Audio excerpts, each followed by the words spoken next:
Thank you for hosting me. These are my last 2 years in the legislative process, so it's very humbling and special to finish out this way. I'm born and raised here. I was in the House, first elected in 2000, and it never occurred to me that I would eventually go to the Senate and then be where I am. So I hope to just do my best, and there are a lot of local issues that I've been focusing on. The Speaker and I have a joint agenda that we rolled out, which is very heavy on education accountability, but it's also very heavy on helping individuals with, as some people say, with disabilities. We like to call it unique abilities. And we have a list of things that we're trying to do, whether it's business incentives and internships, post-secondary options, which really ties into my desire to have the downtown UCF campus. We just think that that's the future for our community. We think that the opportunity to have 10,000 students living in downtown Orlando would be a game changer. And part of that is our post-secondary program that we would run through UCF that would allow families to work with UCF on placement, whether it's vocational or Valencia community colleges, or potential programs at UCF. And it would be housed at the downtown location with housing available, and we just think that's a great opportunity, especially with the K-8 facility that Orange County Public Schools are proposing. And so those are just some of the things that we've been talking about. But again, it's just for me, this is it, and it's really exciting. So. I want to follow up on the UCF downtown campus. You mentioned how big it would be for this area. Mm-hmm. But of course, in your position now, you've got kind of a statewide constituency. Mm-hmm. And the UCF campus would cost a significant amount of money. Mm-hmm. So how do you make the case to your members that it's worth spending a substantial portion of the pie that might be available this year on that project? Well, there's a couple of reasons why. Number one, I think it can be the model for other communities, but it's also us following the model that the University of South Florida has put forward with their downtown medical campus. Last week, the Board of Governors approved funding for our project, but they also approved funding, which I'm sure was covered over in Tampa, for the downtown USF project. So we just think that if you look at the models around the country, everybody talks about the University of Arizona. That's really the future for these downtown locations. And I would also make the case that while we do a lot of economic development spending around the state, whether it's Quick Action Closing Fund or whatever it may be to encourage businesses to come here, the amount of jobs that will be created and the recreation of that part of our community would have just as much of an economic impact. So, we'll make our case, and there's no guarantees, but we just think it would be a very important role model for the state. A couple of other local or projects of local interest to mention, and one is the Advanced Manufacturing Center in Osceola County. Mm-hmm. The organizers, the planners behind that, are looking for $25 million a year for the next 5 years, $125 million. Mm-hmm. How strongly would you support that, and how likely do you think it is to happen? Well, I think it's a good project. I mean, I've been briefed on it.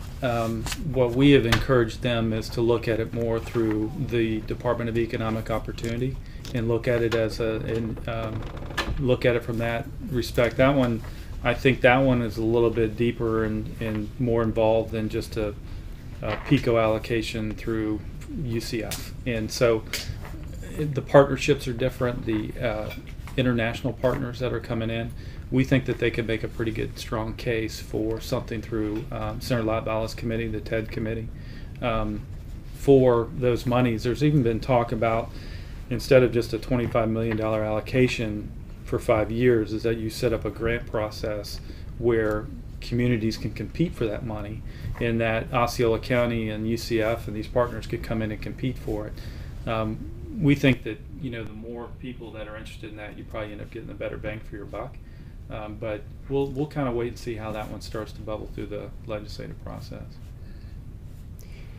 And you mentioned the speaker on another project. The speaker seems a little skeptical, and that is the tax breaks for stadiums, including the new stadium for the Orlando City Lions.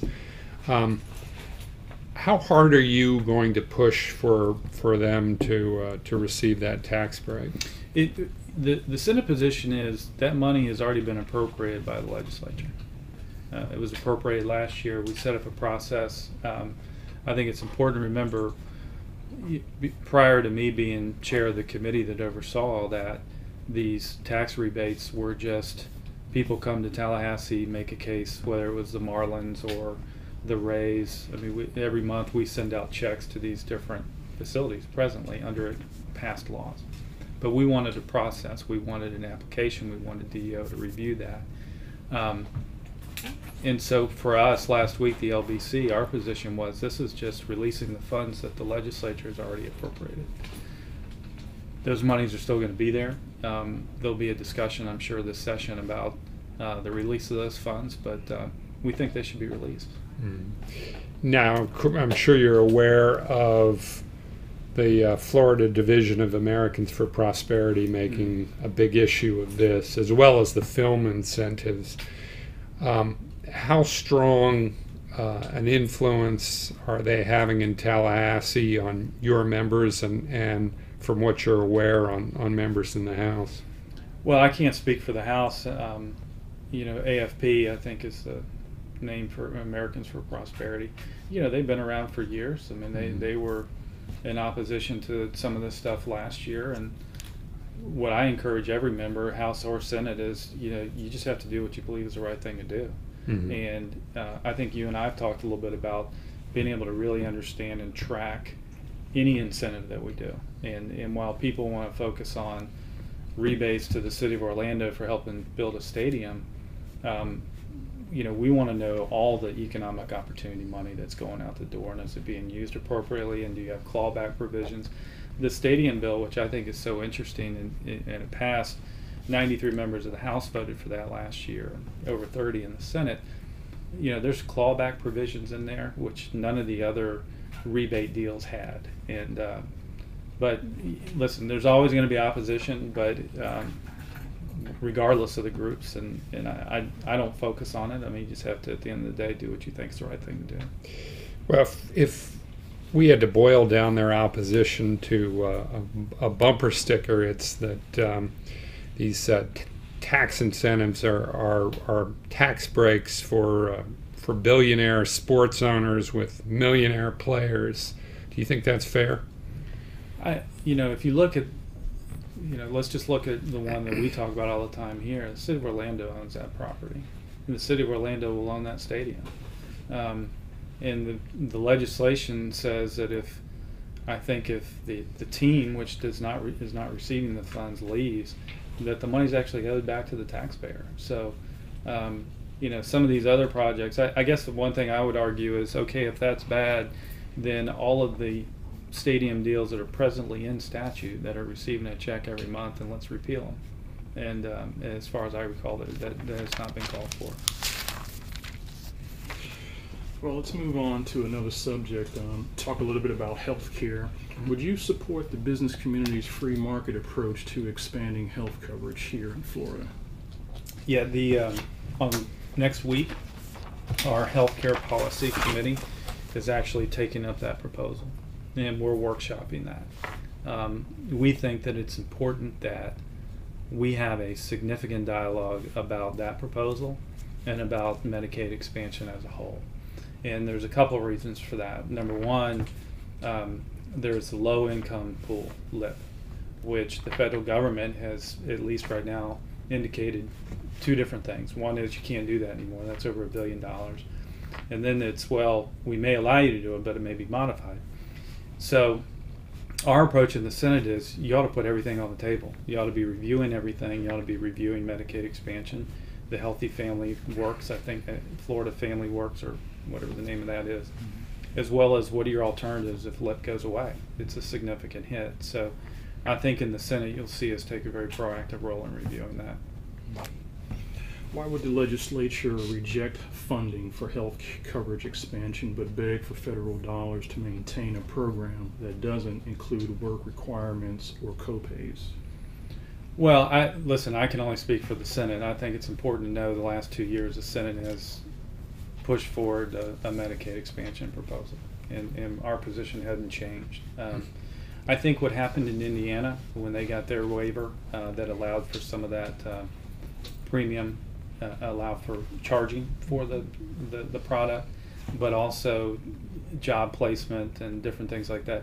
Those are good ideas, and those are some of the things that people the last couple of years said, well, the federal government will never approve that. Well, they did for Indiana. So at least from our standpoint, why wouldn't you have a dialogue about it? You mentioned the past couple of years the Senate advancing an approach for health coverage expansion. But the past couple of years that approach has run into a brick wall in the House.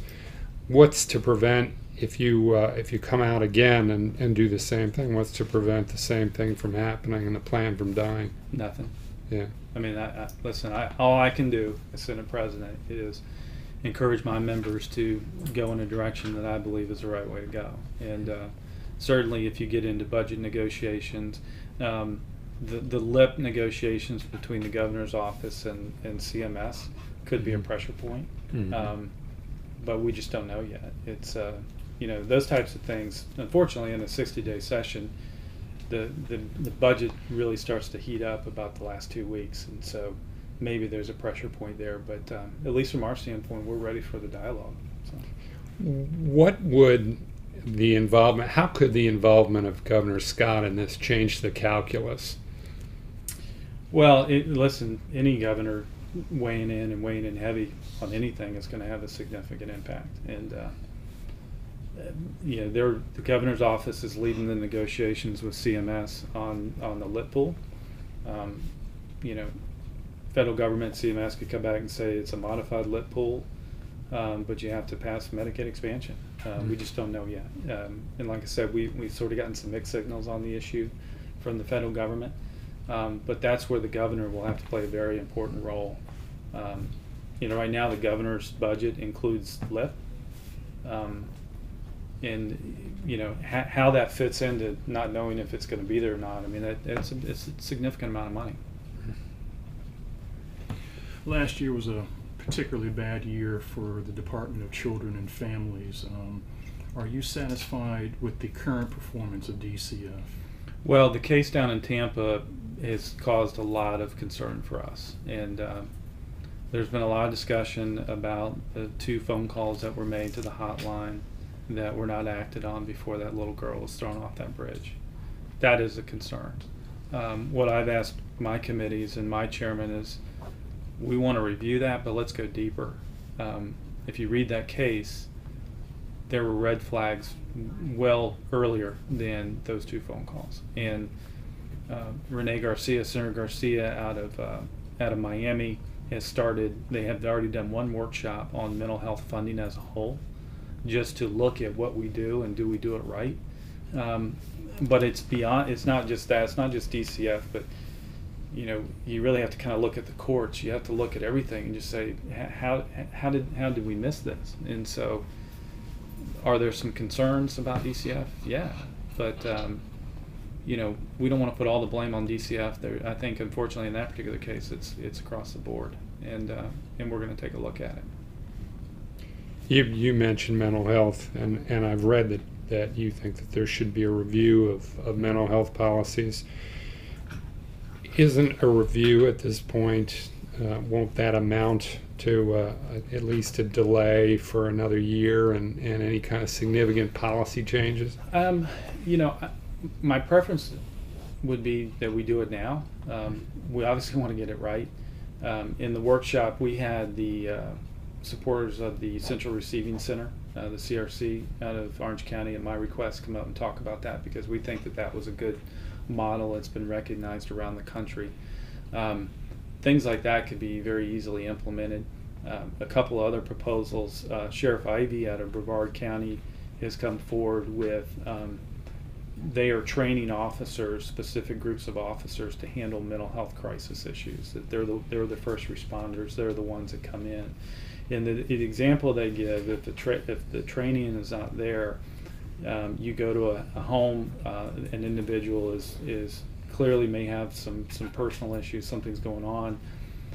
If the right person responds to that, they know how to handle that. Where in some cases, police officer tries to arrest them, they kick the police officer, then they're charged with a felony of attacking a police officer. So they're bringing that forward. Things like that, those are funding issues where you help every county with creating these teams that can go and identify these situations, but also taking the CRC and saying this is kind of a model for other parts of the state. Now, I know that throwing money at problems doesn't solve them unless there are policy, unless the policy makes sense as well. But how can Florida provide decent services in this area if it's spending so much less than other states, even states like Mississippi? Mm-hmm. Well, and I think that's where Senator Garcia, what he's doing, and when we say review, it's not, hey, we're going to put together a commission and talk about mental health. Our review is looking at the existing programs that we fund presently. You have your budget, then you have the base budget that is money that just every year goes out the door. It's reoccurring money. They're really digging into each one of those projects. Have they worked? What are good? What are bad? And once you do that, you have the ability to maybe eliminate some programs and create some new ones, kind of do some fund shifts.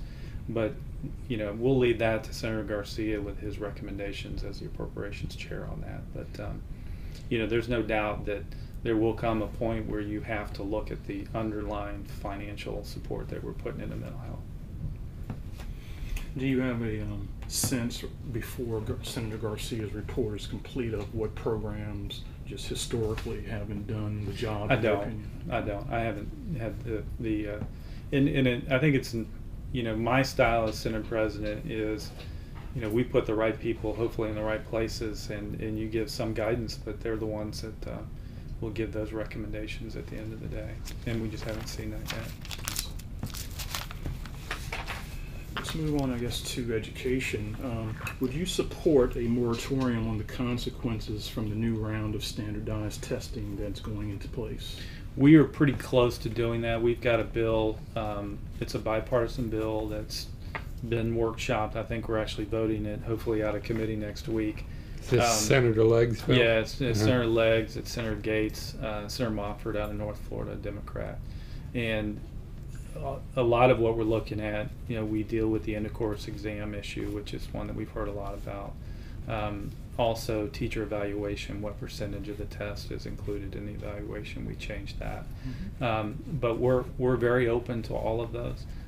If there needs to be a transition period, I think that we're interested in that.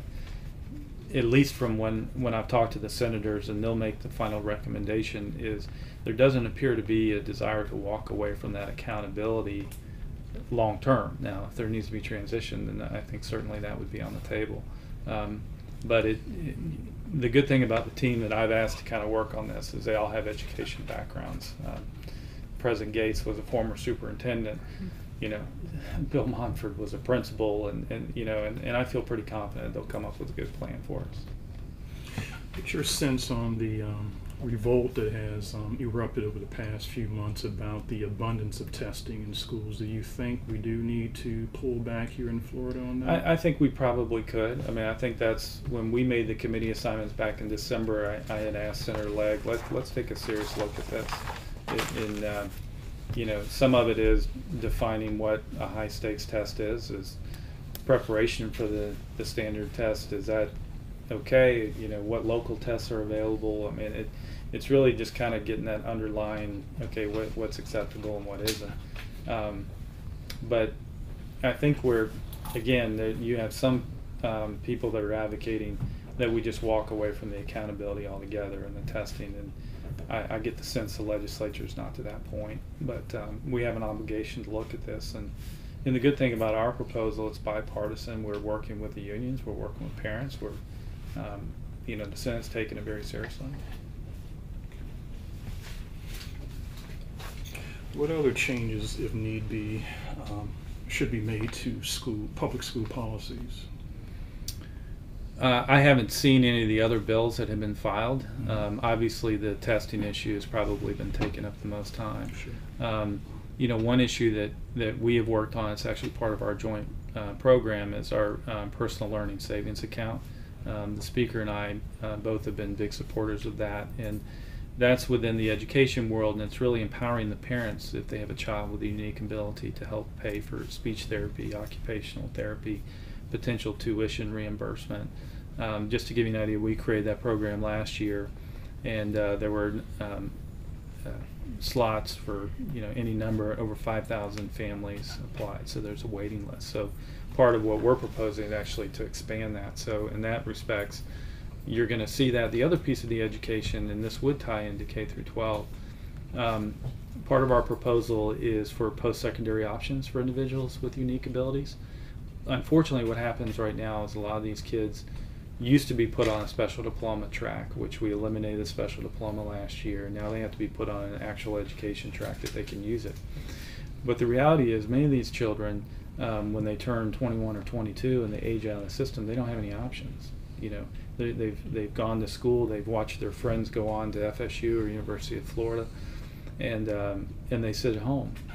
And we want to change that. There's a couple things that have helped us get to this point where we're ready to do it. Number one, the ABLE Act in Washington was finally passed, which provides some flexibility to an individual with unique ability. One of the problems has been SSI disability, that if you're on that and you make too much money, you lose your benefits. We're implementing the ABLE Act here in Florida. That's part of our joint work program with the House. And the second is this post-secondary option. And we want families to be able to, if they have a child with a unique ability, to go to, whether it's UCF or whatever group we decide to run it, and say, here are all your options as a parent to help your child to live independently. And so those are some of the things in education that we'll be involved in.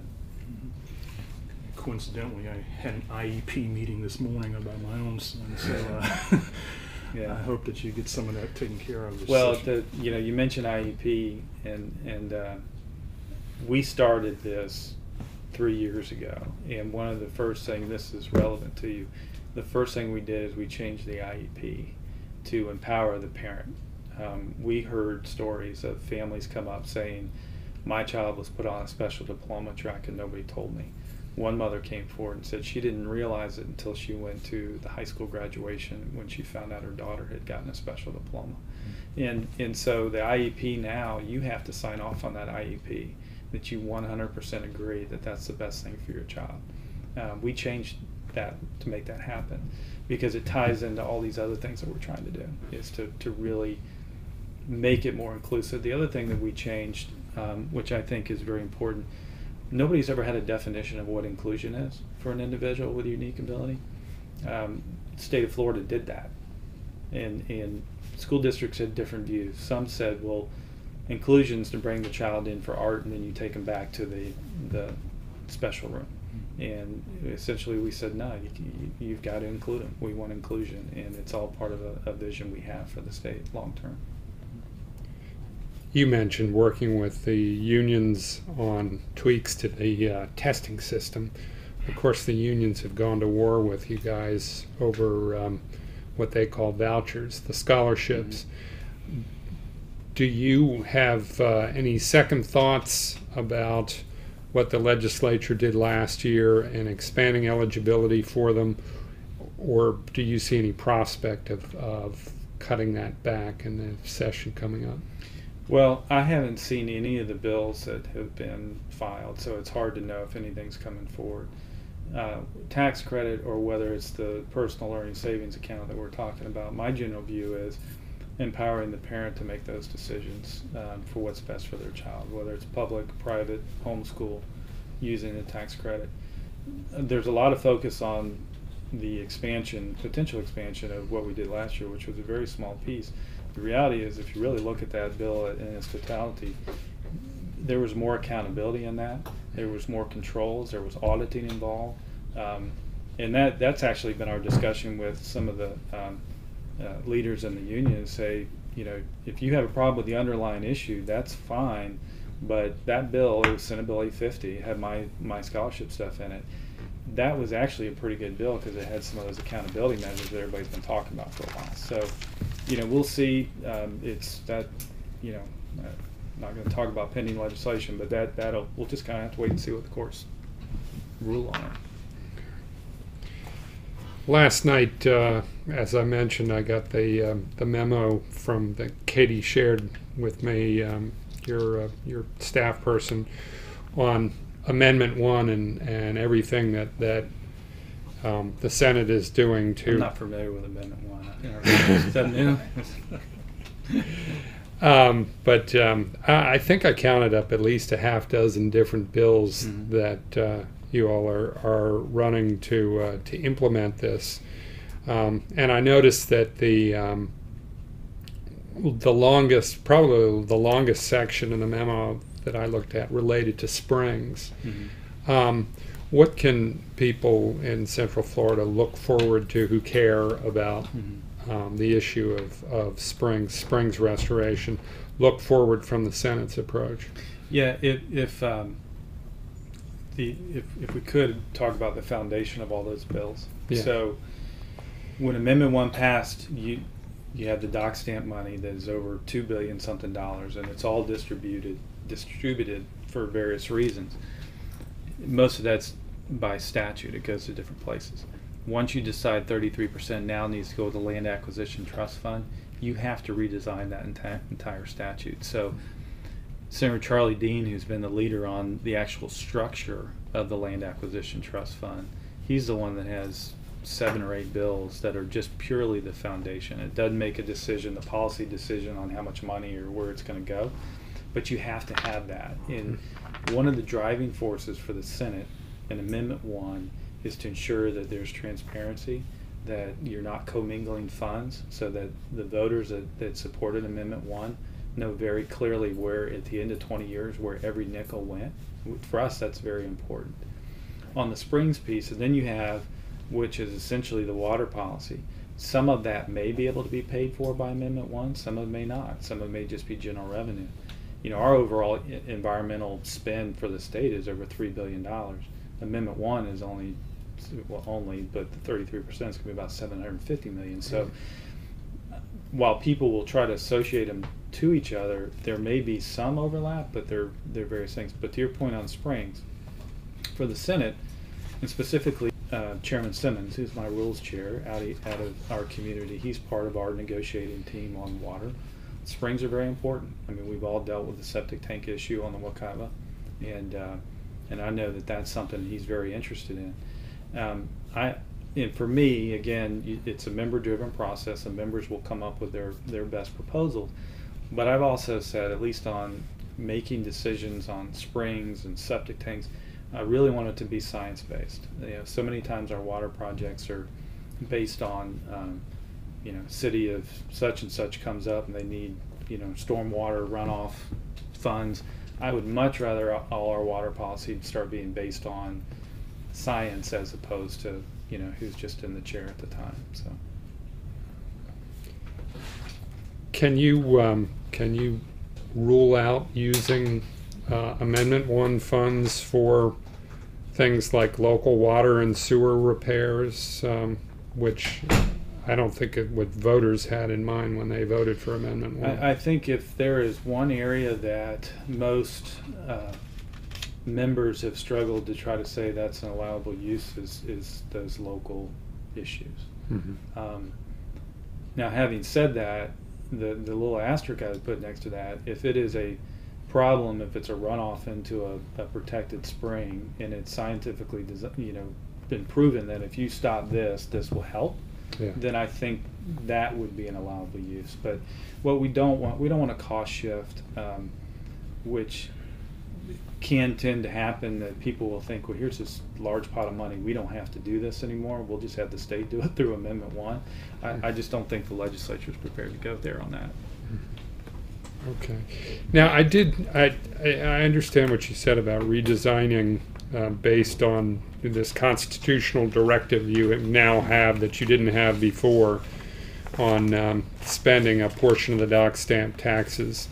But why is it necessary, once you take that 33% cutout, to shrink the rest of the pie and have the effect of reducing the amount from the pie that was previously allocated for other things, including affordable housing? Yeah. Number one, the policy decision hasn't been made yet as to what the spending level is going to be for affordable housing, specifically SHIP and SAIL, which are the two big ones. Right. And I think there's a lot of discussion based on what we've rolled out, but those are, once you get into budget allocations, that's when you decide, do you backfill that with general revenue. I would encourage everybody to understand that for many, many years we didn't do affordable housing money at all. Right. The last 2 years I was chair of the committee where we did it, and we put some very specific criteria helping individuals with disabilities and different things like that for the affordable housing piece. So for people to imply that Senator Andy Gardiner is not a supporter, it probably wouldn't have happened the last 2 years if we hadn't been an advocate for it. But these things have to work through the process as you start building these things. On affordable housing, I would just add one thing because I do think it's relevant to our community. We're starting to have a lot of discussion, as we should, about homelessness. Part of that affordable housing money is in the SHIP funds, and it's $100 million that's distributed around the state. What we have talked about is giving the flexibility to the local cities and counties to pull that money together to address homeless issues.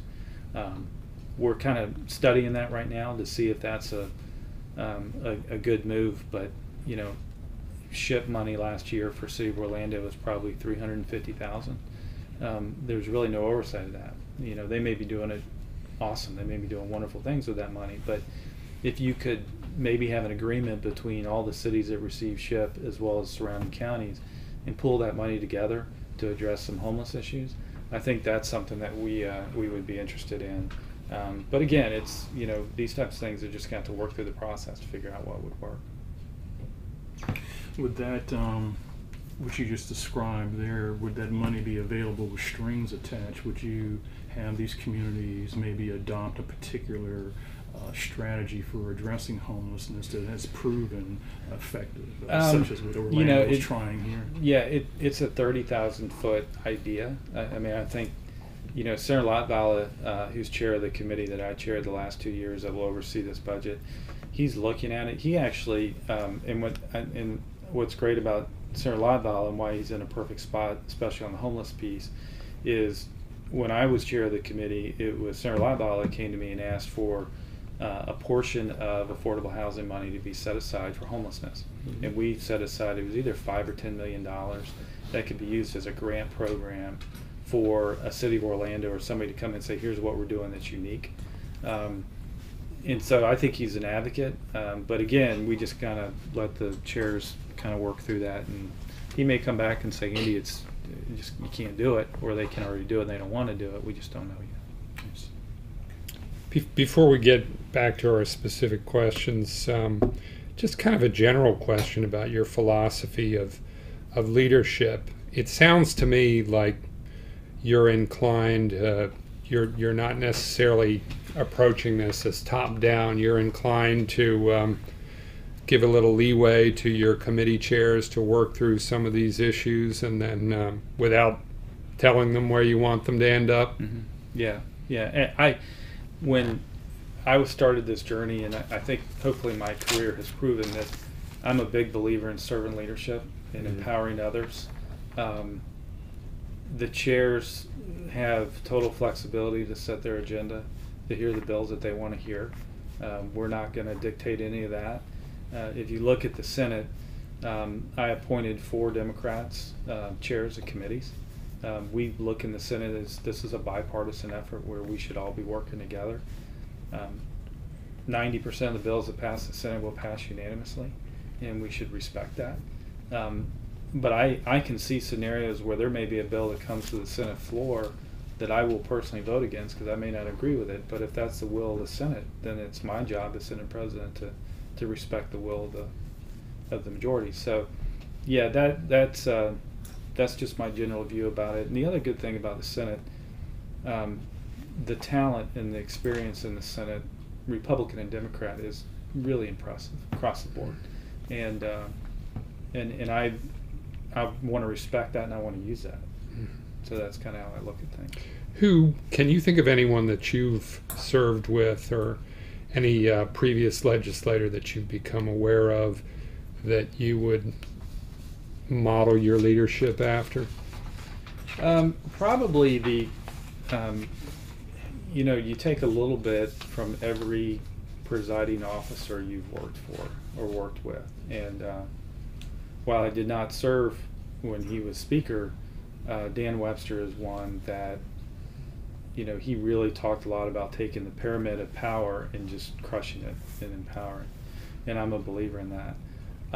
Another one that I'm, I think Scott Maxwell said, be Tony Jennings. I've spent a lot of time looking at how Tony Jennings handled the Senate. She served as presiding officer for 2 terms, but I think she also had that empower the members and sit back and let the process work. And so those are some. But then at the end of the day, you're your own person, and you bring your own style to this. And I hope the members kind of know where I'm coming from. And if I can leave when this is over, and the Republican and Democrat members of the Senate say, hey, I had every chance to be successful, to fight the fight. I won some, I lost some, and I enjoyed doing it, then I would consider that a successful presidency. Back to some Amendment 1 and environmental questions.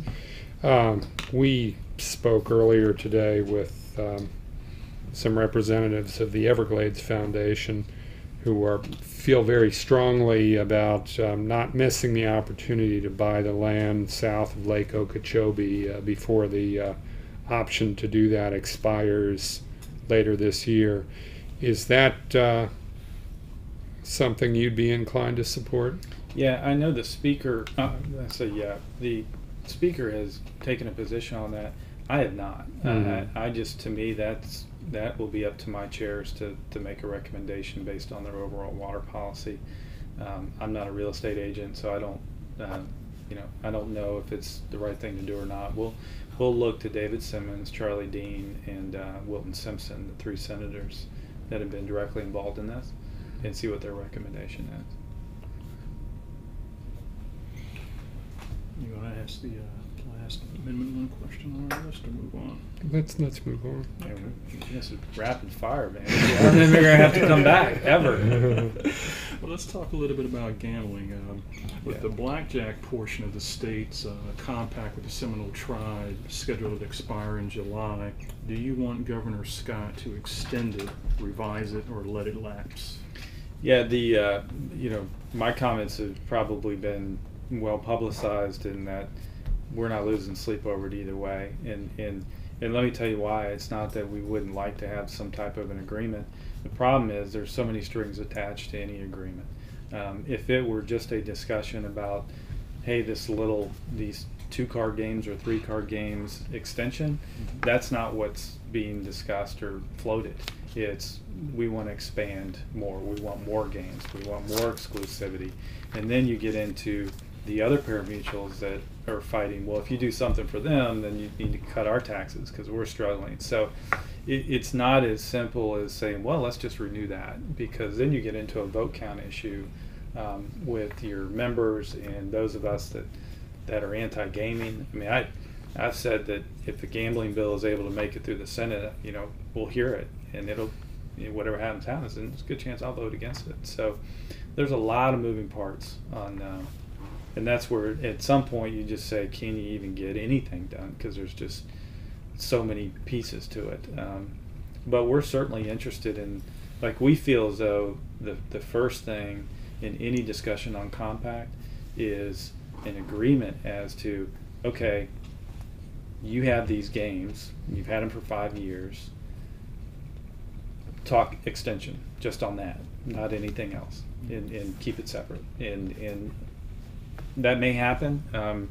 Good thing for the Senate, Bill Galvano, who's my majority leader, was in the House at the time and actually negotiated the compact, the original compact. So between him and Rob Bradley out of the Gainesville area, I've charged those two with, y'all figure it out. And I would just on gaming, because we could do this whole thing on gaming. One of the things that I have been an advocate for a long time is a gaming commission. We just think that oversight from a gaming commission, it would be important to whatever you do. Right now, a lot of that's just run through the Department of Business and Professional Regulation.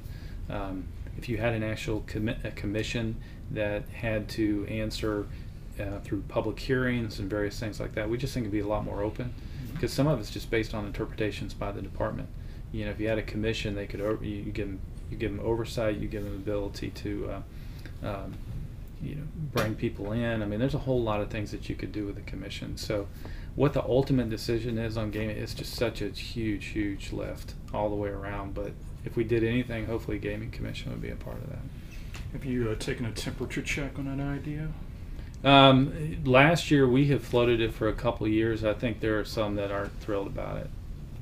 Some believe that it's another layer of government, but I would say it's another layer of oversight. That's how I would view it. Does the Senate have any chance of authorizing destination casinos with you in charge? If that is the will of the Senate, then it will come to the floor for a vote. And I have my own personal views about that. But again, in my role as Senate President is not to impose that will on others. And I think it's important to watch. One of the committees I created is regulated industries. And the chair of that is Rob Bradley. If you follow the legislative process, if you look at the makeup of that committee, it is probably the most interesting committee that I put together from a personality standpoint, from differing views on gaming, all the way across the board. And the view was, and why I did it, is I want that healthy debate on destination or expansion or compact. And if it can come out of that committee, it may not be bad policy. It's just, that's kind of how we looked at it. And Rob Bradley, who's just a rock star of a senator, he's very good about bringing everybody together, and we'll see what he can come up with. But I don't know of any proposal in the Senate for destination casinos, but nothing would surprise me. Yeah, we don't, just so we don't make an incorrect assumption, you said you have personal views on the issue. Is your personal view opposition to authorizing destination resort? Yeah, okay. When we had our forum this week on gambling policy, Mark Wilson of the Chamber predicted that there would have to be a special session sometime this year given the timing of the compact, or the portion of the compact expiring at the end of July. He thought there would have to be a special session to work out gambling policy. Do you? How likely do you think that is? I haven't been told by Mark that that's what we're doing, but I'll check. I'll get back to him on that one. But I think what he's referring to is July is when the games actually expire, right. And there are some attorneys that say that those games have to be hauled out of there within 90 days. Certainly the tribe will argue against that, but I think I'm not an attorney, and I think our argument's pretty strong that they have to be removed. If you go back and look at the original compact, if Senator Galvano, his interpretation is they gave up certain opportunities to fight that, but if it expires, it does give you some flexibility to talk over the summer, and then by that point, because session's early next year, you're already pretty close to session. You're already in committee weeks. Could you come in and maybe do something? There's always that chance. Just have to wait and see. Okay. But who knows? Next week we may announce, hey, we got a deal. We just, it's just so many moving parts, and we just don't know yet. As far as the actual negotiations, is that being left to the governor's office, or are Galvano and Bradley involved in that too? I don't know what the governor is doing. We've asked all parties involved, just, hey, give us some ideas, give us your thoughts, but it's not negotiations. I mean, we're not, but I don't know what the governor. I mean, the governor would be the one that would be directly sitting down and exchanging offers, and we're not doing that. Mm-hmm. Okay. You mentioned the commission for a possible gaming commission. There's also Senator Evers now has a bill that I think includes a commission to oversee the prison system. What do you think of that idea? Yeah, Senator Evers has done a really good job on his corrections bill. At the last stop, they added the commission. It was actually Senator Bradley that added that. I'm very comfortable with that. I think that if anything, you could do a sunset provision on that commission based on some of the reforms that we're bringing forward. But we haven't seen what the House proposal is going to be. But again, that was another one when I appointed Senator Evers as chairman of criminal justice. I asked him, because we were seeing some of the reports coming out of Miami, we said, can you get in there and really take a look at this? He's done a great job. He actually did some surprise visits at different prisons, and it was a real education for him. I've been very proud of Greg. He's done a good job. Do you think that money is an antidote for the problems that the prison system is facing right now? Well, the money will play a part when you start getting into staffing levels, things like that. What that number is, I don't know. I know the governor has put forward in his budget an increase in staff levels or funding for increase in staff. But until we get into allocations and really see what that final bill looks like, it's hard to know what that number would be. Apparently the COs haven't had raises for either 6 or 7 years. Do you think that's a sustainable situation if they have to wait that long? Can things be fixed when the front lines haven't seen a raise in that long? Yeah, I think it's a legitimate issue. I think the other issue that has sort of raised some flags for us is the amount of overtime. And in any business, when you see significant amounts of overtime, then you got to look at potential shortages. So ultimately, all that's going to be on the table. And again, for us, and I've done this way too long time, you have all these ideas, and until you really get into building the budget and figuring out what your spend is going to be on mental health, LIP, Department of Corrections, any of the other proposals, it's hard to know what the actual numbers are going to be that you're going to be able to do. Yeah, I think we've got time to talk about tax cuts. Yeah, I was going to say, what else is left? Well, do you want the legislature to hit the governor's $673 million number for tax breaks next year?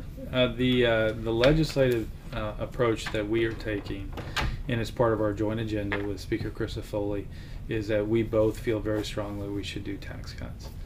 The number is not agreed to, and it wouldn't be, and it's not going to be for a long time. I think we have to wait and see all of the issues that are going to come forward, all the proposals. We like the idea of tax cuts. We also like the idea of it being broad-based, but there'll be 100 different ideas of how to cut taxes. Can you hit that number? It's a pretty aggressive number, because when you start matching that up with your 3-year outlook and some other things, I mean, it's but we'll see. But what that final number will be, that'll come probably pretty late in the process.